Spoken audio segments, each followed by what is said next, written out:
put up a question with 2 potential answers and ask our panelists to physically rearrange themselves on a spectrum of where they lie within these answers. My first question is, climate tech will be adopted because people want it or policy demands it?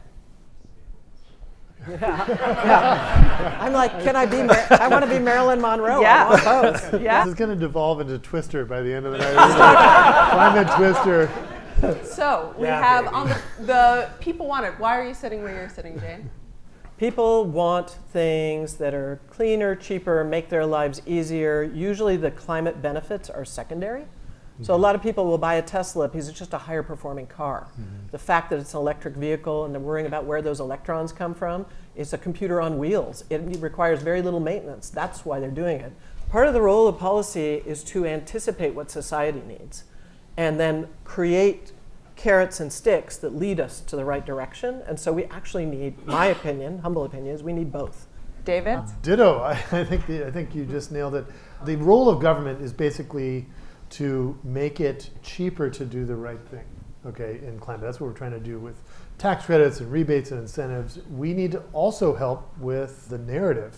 If you have an induction cooktop, it's a great experience. If you have a Tesla, it's a great experience. You have a lot of these technologies work better, but they're not socialized yet, and people tend to stick with what's familiar. One thing to keep in mind is that there's still a lot of money to be made from the incumbent fossil fuel industry, and they resist, and they do advertise. And so there are major headwinds here. Right. I think that consumers are important. I think government is essential. I don't think either of them are the main event. Until there is a solution, until somebody builds a sustainable aviation fuel plant, nobody buys it. For me, the reason I stepped forward is because the role of innovators is understated in your binary, actually. And innovators help with a lot of things. One of the things they do is they make it cheaper. They make it better. They reduce the toxic load. They make it more efficient. So you need solutions for fertilizer, for chemicals, for all of these things in a way that can actually bring the emissions down. Innovators will play a huge role in enabling policies and enabling buyers to get the thing that they want.